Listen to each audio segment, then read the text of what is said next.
Welcome to Autism Goodness. My name is Tiffany. Um, yeah, back with another one and another one. No, I'm not DJ Khaled. Thank God. Okay, so today I'm going to go through some James 2 updates and then talk about some of our adventures in independent living. So I had a little adventure with that.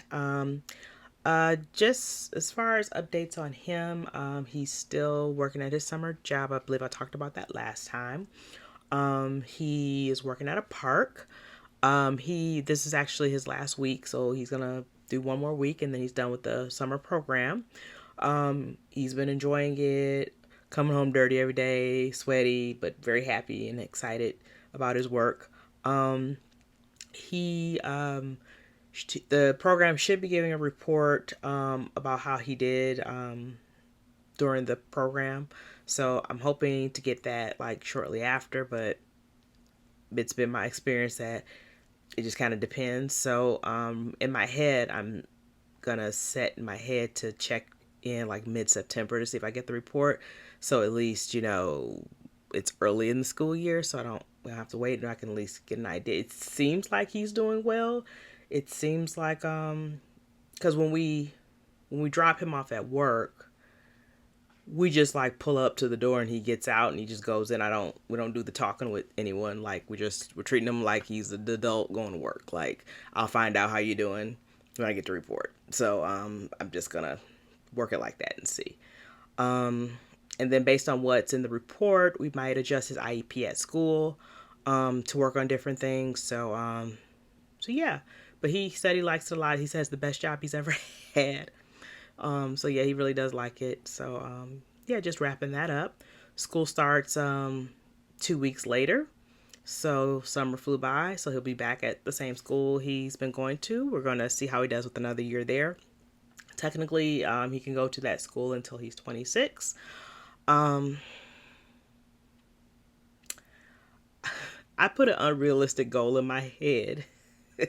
Unrealistic goal in my head is like, yeah, he's gonna graduate high school, and then after that, maybe about a year, he gonna have a job. I don't know if that's really well. That's not the case, obviously, because he's been graduated almost 2 years now. So he's going into the second year of being out of high school. So that's not the case. And as I said before in earlier videos, you kind of have to deal with today. Sometimes you can't really think too far ahead. Um, I think you can think far ahead with a plan. It's just I didn't. I just kind of put it out there, assuming it would all fall into place, and it's not happening that way. He's just not ready. So, but we're getting him there. It's just he's just not. He's not ready to, you know, be out in the workforce just yet without any assistance. So we'll keep plugging away. There's still programs we'll try, things we'll do, but so I'm putting in my head 25 to have by 25 to have a job, because at that point he won't have his school to go to anymore. So we'd have to find an outside organization or program for him to go to that we'd have to pay for. So I'm hoping he progresses in that time period where he's able to get a job. So fingers crossed. We'll see how it goes. But yeah, I got ahead of myself a little bit. So it happens, autism parents, it happens. Sometimes we just shoot for the stars and just they tell you really quick, yeah, I'm not ready to do what you're thinking I'm gonna do. So anyway, so yeah, it'll work out. We'll just figure it out and keep plugging away. But he is showing improvement from a work standpoint. He was before school ended, so we'll just kind of see how he progresses and like just finding the right fit for him from a job standpoint. Um, Yeah, oh, I'm so sorry. How could I forget? He did have a birthday. His birthday was July 29th, so he's officially 19 years old. Last year of his teens. So yikes. He on his birthday, well, I'm going to get to what he did the weekend before in a minute, but on his birthday, he does a bowling he has a little bowling social club that he goes to. It's not really a league, I just call it bowling social club. And he went bowling with them like he normally does on Mondays. But we brought like cupcakes for the guys to share, so they bowled. and he hung out with his friends for that. I asked him if he wanted to go out to dinner. He said no. So, hey, I'm not going to spend money on a dinner that nobody wants to go to. So he did what he wanted to do. He hung out with his friends for bowling. So, got him gifts. Of course, he got, I think, we got like one train and he got us some DVDs. So that's all he wanted. So he's a very simple guy, very straightforward. So, yeah, but he enjoyed himself, doing what he wanted to do, which was important. Um, but yeah, I have a 19-year-old now, so look at that. Yeah, it's great. Okay, getting into what he did the weekend before his birthday. So, there's an organization called On My Own. I've brought them up on here before, and their whole their program and organization, it's basically setting up different programs, different experiences to help people with special needs to be able to live independently, like getting skills and being able to get those necessary skills to be able to live independently. So, like social skills, functional skills, things like that. So, they do this one thing where it's called Independence Prep Weekend. And so, what it is that a group of these young adults, they go spend a weekend at a hotel without parents. It's just them. They have their own room, or they can share a room if they want to. You can pick a single or double, and they have, yes, okay, and they have and they have activities planned throughout the weekend. Like basically different skill sets. They do like a shopping trip, or where they all go like and walk through a shopping trip. They like make a meal together. They just do different activities together as far as like a group and independent living stuff. So he was able to do that the weekend before his birthday. So I I was avoiding having any feelings about it as the day was approaching, because we like dropped them off on a Friday and we picked them up on a Sunday morning, so it was literally a weekend. He's never been away from us overnight, us or family, like a family member. It's either been like he's been with us or he's been with a family member overnight. He's never been alone. Um, overnight, like, or like not with a family member, or not. He's done overnights where we weren't here but someone was coming to check on him, like, so he's like briefly alone, but like he's never been with like non-family members overnight. So it was a little bit yikes for that. And he was in his own hotel room, so he's never done that before. He's been in hotel rooms before, obviously, because we've traveled, but he's just never been alone in a hotel room. He's never he just never had an experience like this before. So I was kind of like, ew. So I was just trying to remain zen, because I didn't want to be emotional, because if I get emotional, then he's gonna be like, well, what's wrong? Like, he's gonna freak out. So I wanted to be cool so he can be cool. So we dropped him off. Me and James Senior, we dropped him off at the facility. We dropped them. They all meet up at the facility, and then they take them over to the hotel and, like, get them all checked into their rooms and get them all settled the first night. So we dropped them off at the facility, and other parents were there with their I'm gonna say kids, but they're all young adults. So let me just set the scene of dropping them off. So it was a like another husband and wife, and they had their son. I think he said he was 23, if I remember. So they were saying, yeah, we got to exchange numbers. Like, they were really hot to exchange numbers. I'm like, I tried to be that way, but it's like, why are you so anxious to exchange numbers? Like, yeah, let's, like, but we didn't end up exchanging numbers, because we like left before they did. But they were like really anxious to exchange numbers. Like, okay, like, yeah, because that organization also has a Independence College as well, which it's like an experience. It's like a 2-year experience away, where they're living in a facility, like kind of like apartment complex situation in college, where they actually go to classes, but the classes are geared toward like independent skills things, and they do that for 2 years. So we aren't going to be able to do that. It's very kind of pricey, but it's an awesome experience. So we're doing what is within his budget right now. So the couple had mentioned they were going to have their son do the Independence College, and they're like, yeah, let's just change numbers. I was like, I'm kind of curious to see how that goes for them, but it just the cost, it's not going to be anything I don't think we're going to be able to do unless we find something similar that's more affordable in his budget. So so yeah, I am curious. We, like I said, we didn't exchange numbers, but anyway, so it was that person, the couple, and then when we walked in, like all the parents were kind of standing in the lobby with their, son or daughter, and then it was a lot. It was this one lady and her son.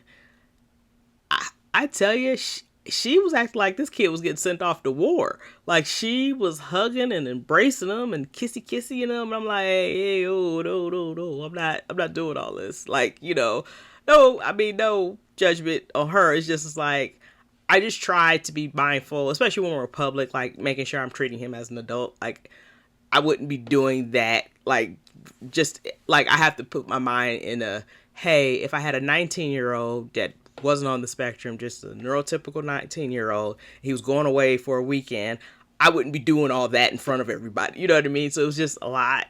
Like, she was just like very, very like tight embrace, like, she was sending him off to Iraq or something. So it was like, okay, lady. So then they were having a pizza party for this was basically like the send off pizza party. So we brought James in, and he had his bag, and they said, you sit your bag here, you can go in the back room, there's pizza party. And as soon as he heard pizza party, he was out of there. So we thought, okay, bye. He took off to the pizza party. So okay, bye. Pizza, which is good. I want a clean break. I don't want to do a long drawn out thing. So I told him have a good time, and just check in when you can. So then one of the other parents asked, oh, well, is there a bedtime? And so the facilitator said, she said, well, no, but we will give them a schedule of when they have to be ready for events, like each day. So if they stay up late, it's up to them to, make sure that they go to sleep, set their alarm, and they're ready and available for the events at the time that we set. And then so she says, oh my God, I think he's going to need a bedtime. Oh no. And then so the lady's like, look at her. She's like, well, they're on their own. It's like, so yeah, like that's the whole point of this. They had to figure it out. Oh, okay, well, can I FaceTime him? And she's like, yeah, absolutely. You can FaceTime him. Yeah, he's free to, contact you and all that. Yeah, absolutely. Oh, okay. So she was so I was just trying to be easy. Like, I got a tracker on him. Like, I know how to reach him if I need to. I know where he's at. Like, I'm just trying to be easy. Like, I feel uneasy in the inside, but I'm just trying not to project it on the outside because he needs to have these experiences. He really does. Like, it's hard to trust people. It's hard to, but I trust that James Jones II, if he is not digging a situation, he's not liking a situation, if somebody's bothering him, he gonna pick up that phone and call me or text me 100%. So I have faith in that. That is one thing he do. He will run, tell that. So he will drop a dime if something's going array or not going right. So I do know that. So I have confidence there. So basically I asked, is there anything you need from us? They're like, nope, you're all set, because we did all the pre-paperwork before, so they have all our contact information and all that, and we have their contact information. We need to like get a hold of like the facilitator for any reason. So we left and dropped them off, and we went. I think me and James Senior, we went out that night, and then came home, and then Saturday it was like, what we doing? Like it was just like, oh, this is what it means to be an empty nester. Like it was just weird. Like it was just me and him. Like, so, hey, what are we supposed to do? Because he's not here. So, and let me take a step back. So Friday night, so we dropped him off at 6:00 on Friday, like 6 p.m. And he texted me around 8:30 or so saying he was in his room. And I said, oh, okay, how's it going? It's going good. And I said, can you send me pictures of your room? And he sent me the most nondescript pictures of the room. So I'm going to drop them in here so you can see the pictures that He said,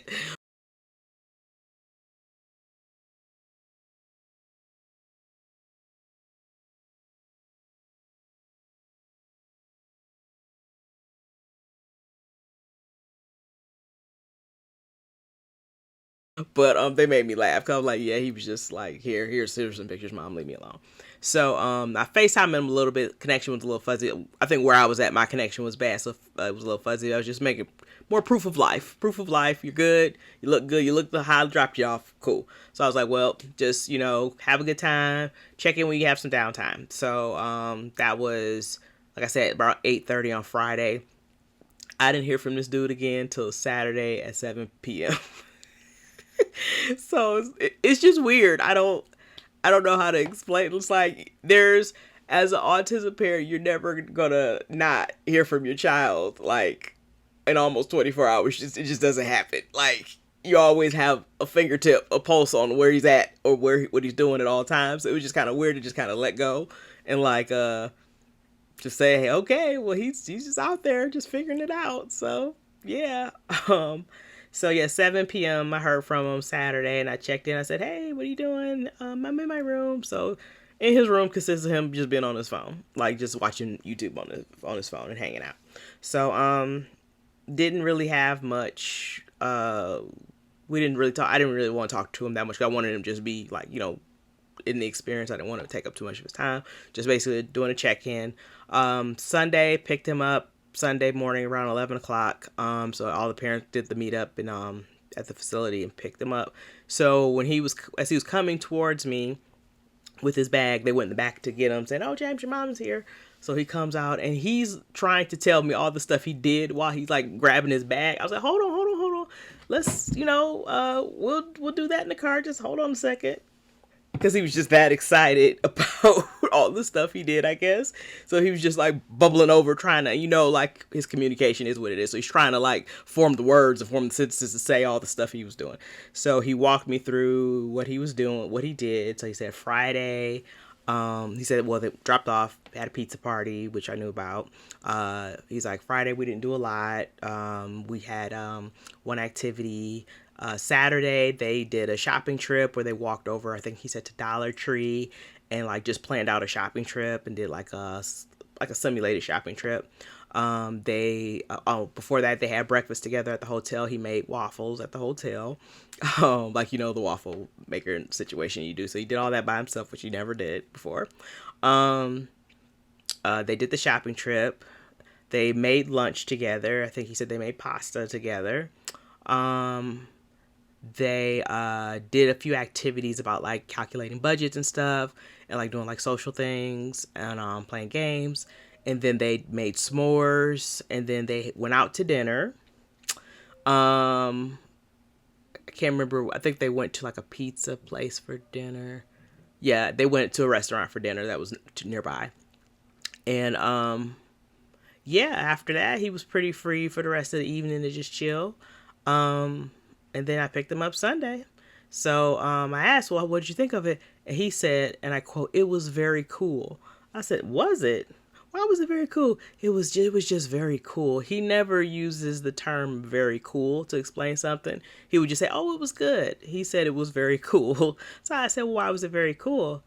And he couldn't give me the words. And I said, was it very cool because mom and dad weren't around and like you were figuring it out on your own? Yeah, yeah. I was, oh, you like being on your own and figuring it out? Yeah, yeah. Okay, well, are we cramping your style a little bit? Yeah. I was like, okay, well, we'll try to be more conscious of, giving you your space. And do you want to do this again? Oh, yes, yes, yes. So he's going to do it again in a couple months. So yeah, we'll see how it goes again. And there's another program that they have where they do maybe just like two like activities a month where they'll do like one social activity and then one like skill building activity, because they have at the facility they have like a little lab where they have like they can simulate different things and like practice different different scenarios like employment scenarios and things like that. So we did sign him up for that too, so we're gonna try to do that. So this fall he's gonna hopefully be a busy guy. He's gonna do that That's twice a month. And he's going to still do his bowling, and then he'll still do a swim lesson on Saturday. So trying to keep him full of activity so he can, be fulfilled, not just sitting in his room all the time. Try to work making friends, work on not just making friends but maintaining friendships and all that good stuff. But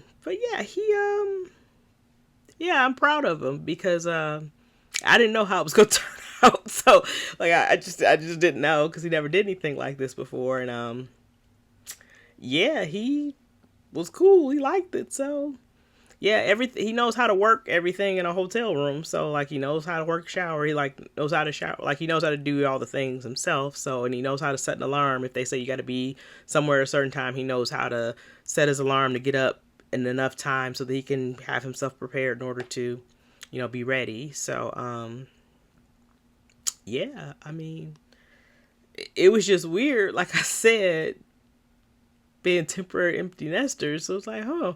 Like we didn't hear from this brother. He was living, okay? We didn't hear from him. He was outside, okay? Juju was outside. I'm gonna call him Juju just for that. He was outside. So, but yeah, I'm really proud of him. Glad he had a great experience. He'll do it again. I'll drop a picture that they took with just all the guys they took. He was in a picture, so I'll drop that in.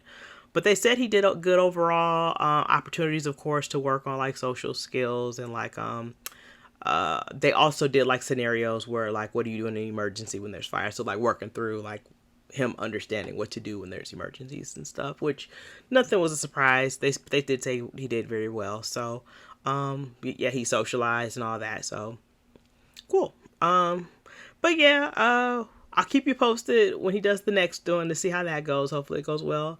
And then also he starting school in 2 weeks, so give you any updates on that. As far as kind of coming up next, I do have some thoughts on my next episode, whatever these things are called. I think I'm just gonna go into a little more about me if anyone's interested, in talking about my story, and just understanding me a little bit more. If anyone cares, if not, you'll skip it anyway, right? But yeah, that's the idea for next time. If you want, like I always say, if you want to see anything different, or you have any questions, anything you want me to cover off on, please let me know. Drop it in the comments. Always like and subscribe, share if you can, spread the word spread the autism goodness all over the land, and we will see you next time.